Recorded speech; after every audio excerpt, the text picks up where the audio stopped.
आप सभी को मेरा नमस्कार। हमारे नए वीडियो में आप सभी का स्वागत है।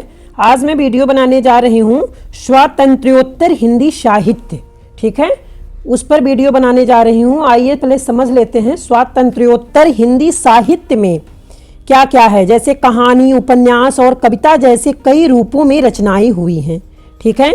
स्वतंत्रता के बाद जो हुई है रचना, हिंदी कहानी ने नई दिशाएं अपनाई और समाज की विभिन्न परतों को छूने का प्रयास किया। कहानी ने नई तकनीकों और शैलियों का इस्तेमाल किया है और भाषा भी बदल गई। स्वातंत्र्योत्तर हिंदी कहानी में नई कहानी, सचेतन कहानी, अकहानी, समानांतर कहानी, साठोत्तरी कहानी जैसे कई धाराएं विकसित हुई हैं, ठीक है। जैसे स्वातंत्र्योत्तर हिंदी उपन्यास है, इसमें भीषम साहनी जैसे लेखकों ने अपने उपन्यासों और कहानियों के जरिए सामाजिक संबंधों, परिस्थितियों और द्वंद्वों को दिखाया है। और भीष्म साहनी के कुछ प्रमुख उपन्यासों में तमस, कुंतो, बसंती, नीलू, नीलमा, नीलोफर आदि शामिल हैं, ठीक है। अब स्वातंत्र्योत्तर हिंदी कविता है।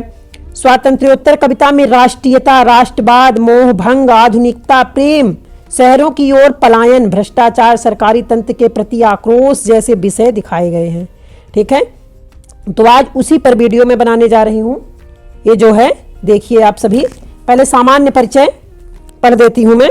अच्छा, थोड़ा सा परिचय मैंने बता भी दिया है। तो सामान्य परिचय में है 1947 में भारत स्वतंत्र हो गया। भारत खंडित होकर स्वतंत्र हुआ। शुरू में कुछ समय तक भारत के स्वतंत्र सरकार को शरणार्थियों के पुनर्वास और उनकी सुरक्षा की समस्या से उलझना पड़ा था। भारत विभाजन के पूर्व और उसके कुछ समय बाद भी भयंकर सांप्रदायिक दंगे हुए, बहुत ज़्यादा लड़ाई झगड़े हुए, जिनमें लाखों आदमी बेघर बार होकर भारत से पाकिस्तान गए और पाकिस्तान से भारत आए। आपको पता ही होगा स्वतंत्रता कैसे मिली, कितनी मुश्किल उठानी पड़ी लोगों को। इतिहास के अति प्राचीन काल से भारत की जो अखंड मूर्ति थी वह खंडित हो गई। हिंदू मुसलमान भाई भाई कहलाते थे। दंगों में वे एक दूसरे के खून के प्यासे हो गए। हिंदी क्षेत्र को विभाजन का अनुभव दूर से ही हुआ। इसीलिए विभाजन की ऐतिहासिक त्रासदी ने हिंदी साहित्य को अधिक प्रभावित नहीं किया। जो साहित्य रचा भी गया है वह प्रायः उन्हीं साहित्यकारों द्वारा जो पंजाब के हैं और पाकिस्तान से यहाँ आए हैं। भारत ने विकास के लिए मिश्र अर्थव्यवस्था को अपनाया और समाजवाद को अपना लक्ष्य घोषित किया। अंतर्राष्ट्रीय क्षेत्र में भारत ने निर्गुणता की नीति अपनाई। स्वाधीन भारत की मानसिकता के निर्माण में दो प्रक्रियाओं का सर्वाधिक महत्व है, जैसे एक आम चुनावों और दूसरी पंचवर्षीय योजनाओं का। इन्होंने ही इन स्थितियों में परिवर्तन की प्रक्रिया प्रारंभ की और उन परिस्थितियों को प्रस्तुत किया है जिन पर स्वाधीनता के उपरांत का साहित्य, जिसे स्वातंत्र्योत्तर साहित्य कहा जाता है, उस पर आधारित है, ठीक है। जैसे पंचवर्षीय योजनाओं से देश के कोने कोने में निर्माण कार्य प्रारंभ हुआ, सुदूर क्षेत्रों तक बिजली और मशीन पहुंची, वहां हलचल शुरू हुई। भारत के सुदूर क्षेत्र शताब्दियों से एक रस स्थिति में थे, वह अब वहां परिवर्तन होने लगा। प्राचीन विदा होने लगा, नवीन आने लगा। शिक्षा का प्रसार होने से, रोजगार के अनेक अवसर मिलने से गाँव के शिक्षित नवयुवक देहात छोड़कर शहरों में आए। छोड़े हुए गांव की स्मृतियां उनके मन को कचोटती थी। फिर उनके देखे हुए पात्र विदा हो रहे थे। इससे गांव के प्रति जो ममता एवं आत्मीयता की भावना पैदा हुई, उससे हिंदी साहित्य में आंचलिकता की प्रवृत्ति पैदा हुई। यह आंचलिकता कविता और कथा साहित्य दोनों, यहाँ तक कि निबंध साहित्य और किसी हद तक नाटक में भी पाई जाती है, ठीक है। अब जैसे देहातों से आकर नगर में बस जाने वाले युवक प्रायः अपनी पत्नी और बच्चों के ही साथ रह सकते हैं। नगर में स्थान की कमी, महंगाई और बेहतर सुविधाओं को प्राप्त करने की ललक के कारण इससे संयुक्त परिवार टूट गया। दूसरी ओर दिनों दिन बढ़ते हुए औद्योगिकरण के कारण नगरों में भीड़ भाड़ बढ़ती ही गई। इससे अपरिचय का वातावरण विकसित हुआ। भारतीय जीवन में अजनबीपन या अकेलेपन का सबसे बड़ा कारण संयुक्त परिवार का टूटना और नगरों या महानगरों का व्यस्त जीवन है, जहां एक को दूसरे की सहायता करने की फुर्सत कम रहती है। इस वास्तविक अकेलेपन और अजनबीपन से अस्तित्ववादी अजनबीपन और अकेलापन मिल गए और साहित्य में चल निकले, ठीक है। अब है स्वाधीनता के उपरांत नारी शिक्षा के क्षेत्र में अपूर्व विकास हुआ। अब शिक्षित नारियों की संख्या में बहुत बढ़ोतरी हुई है। वे नौकरी भी कर रही हैं। स्कूलों, कॉलेजों, विश्वविद्यालयों, बैंकों, डॉक्टरी आदि सेवाओं में वे पुरुषों से स्पर्धा करने की स्थिति में आ गई हैं, ठीक है। अब वे आर्थिक तौर पर स्वतंत्र हो रही हैं।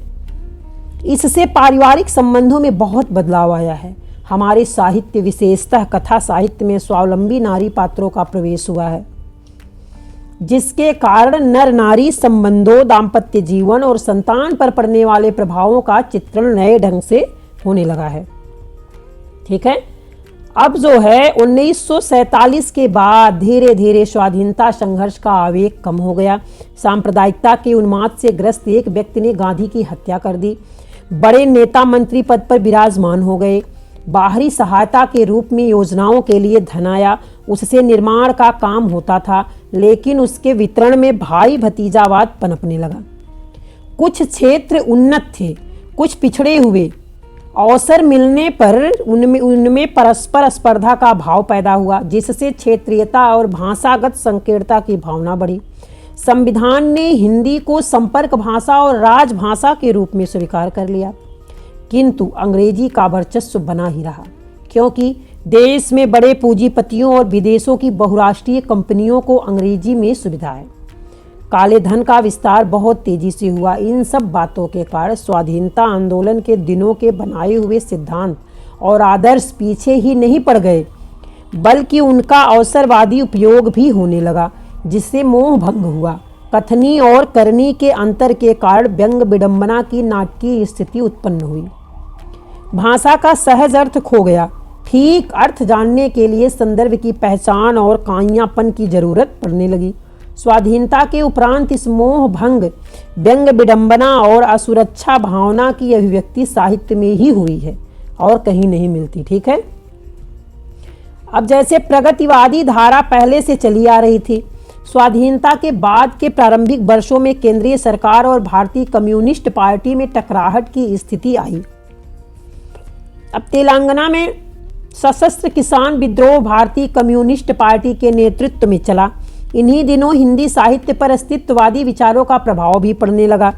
व्यक्ति स्वातंत्र्य और राजसत्ता के विरोध का स्वर हिंदी साहित्य, विशेषतः कविता के क्षेत्र में सुनाई पड़ने लगा। इतिहास की व्यर्थता, क्षणवाद, साहित्य की शुद्धता, निजता की सुरक्षा आदि का नारा इसी क्षेत्र से आया।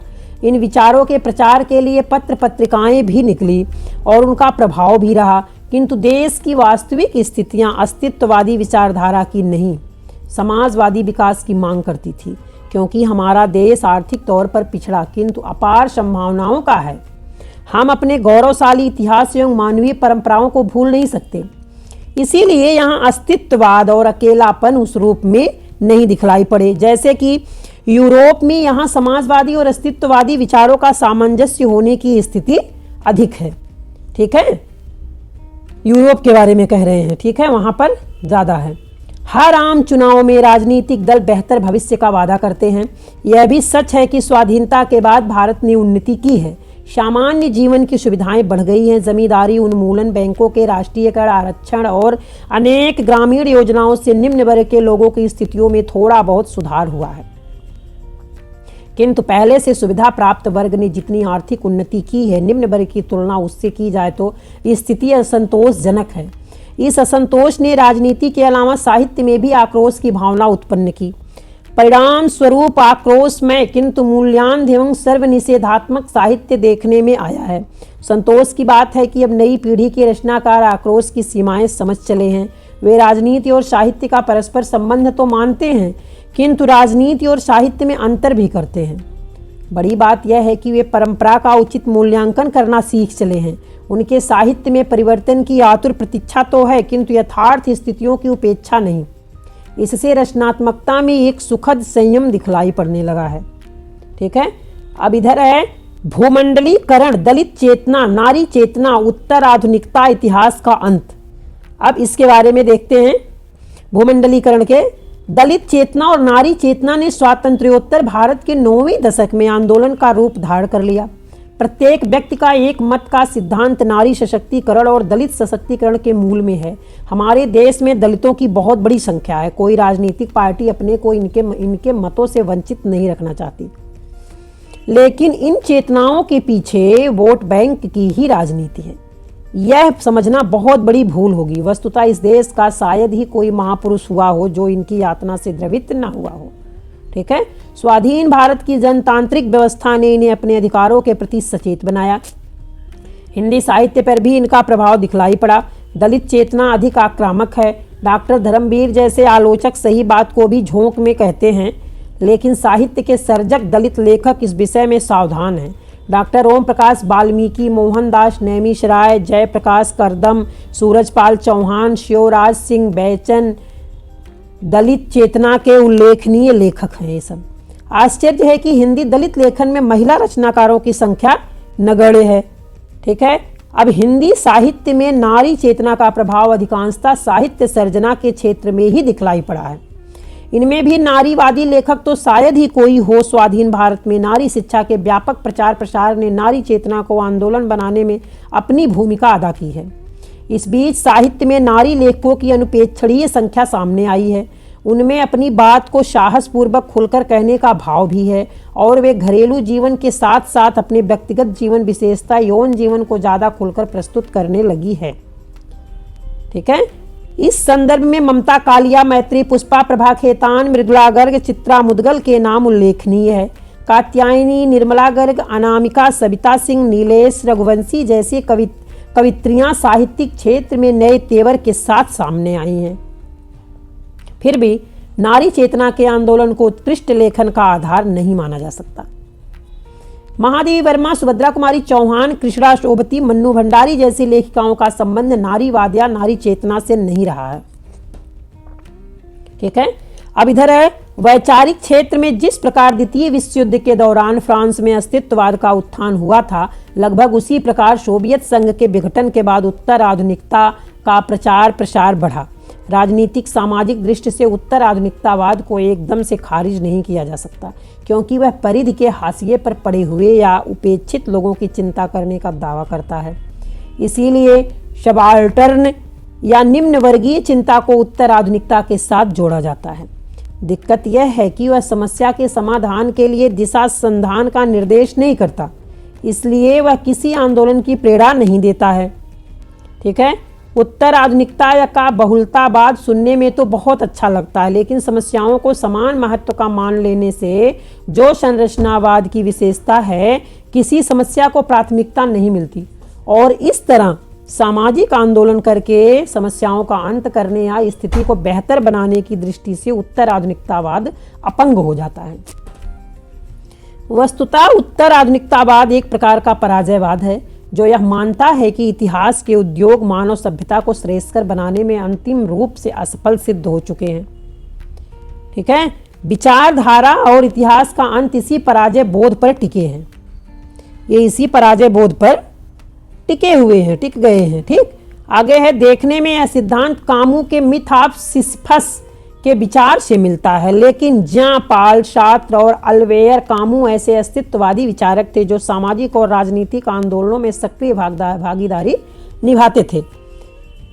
यह आश्चर्यजनक ही है कि हमारे समय के श्रेष्ठ बुद्धिजीवी समझे जाने वाले भाषाविद नाम चोम्स्की के अराजकतावाद में भी उत्तर आधुनिकतावाद का कोई स्थान नहीं है।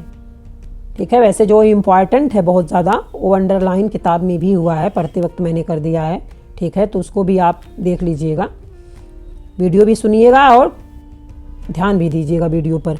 आलोचना में देरिदा के विखंडनवाद का योगदान यह है कि वह नए पाठों की खोज की प्रेरणा देकर समीक्षा और आस्वाद को अधिकाधिक समावेशी बनाता है। उत्तर आधुनिकतावाद का निम्न वर्गीय या सबाल्टर्न, जो मूलतः मार्क्सवादी विचारक ग्रामची की अवधारणा है, इस स्तर पर विखंडन के नए उपेक्षित या अनखोजे पाठ के मेल में है, लेकिन गति प्राथमिकता के भावबोध से मिलती है और ऊर्जा भी, और यह पूर्ववर्ती बोध को सर्वथा अप्रासंगिक मानने से संभव नहीं है।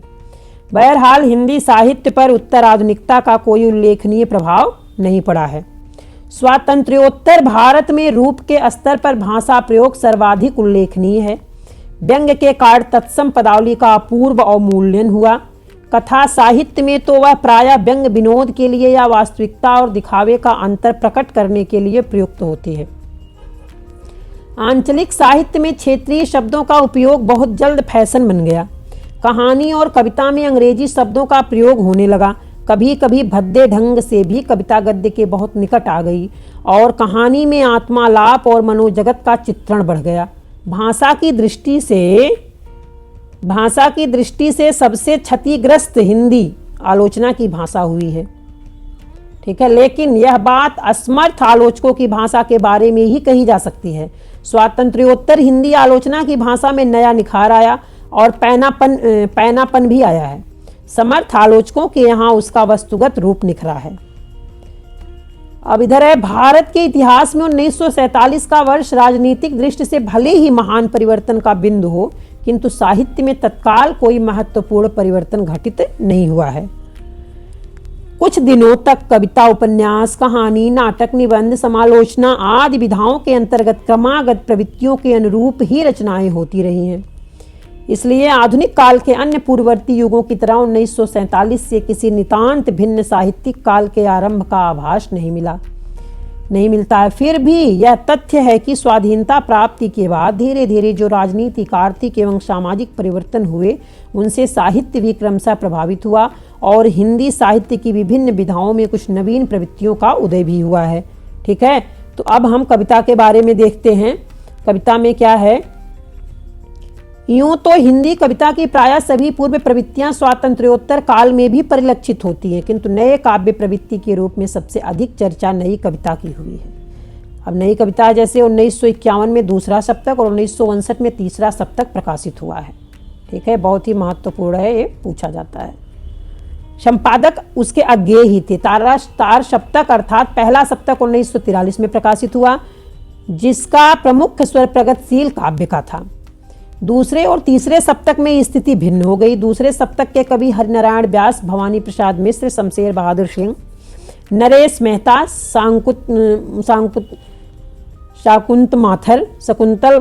शाकुंतल माथुर है, यहाँ होना चाहिए, ठीक है, रघुवीर सहाय और धर्मवीर भारती थे। और तीसरे सप्तक के कवि थे प्रयाग नारायण त्रिपाठी, कुंवर नारायण, कीर्ति चौधरी, केदारनाथ सिंह और मदन वात्सेन, विजय देव नारायण शाही और सर्वेश्वर दयाल सक्सेना जी थे। इसी बीच मासिक प्रतीक पत्रिका का प्रकाशन प्रारंभ हुआ। इसके संपादक अज्ञेय थे। फिर निकस, नई कविता आदि साहित्यिक पत्रिकाएं लगातार निकली। ये सामाजिक प्रतिबद्धता से कविता को दूर ले जाना चाहती थी। उनकी मुख्य चिंता यह थी कि कविता के क्षेत्र में राजनीति को प्रवेश नहीं मिलना चाहिए, राजनीति की चर्चा नहीं होनी चाहिए। प्रयोगवाद और नई कविता प्रगतिशील काव्य धारा के समानांतर प्रवाहित होने वाली काव्य प्रवृत्तियां हैं। इनमें कविता की निजता की सुरक्षा का आग्रह है।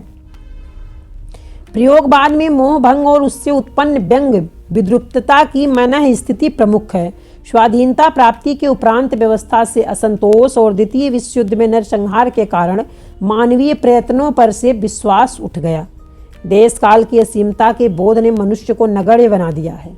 इससे शिक्षित युवक कवियों के मन में एक प्रकार के मोह भंग की स्थिति पैदा हो गई।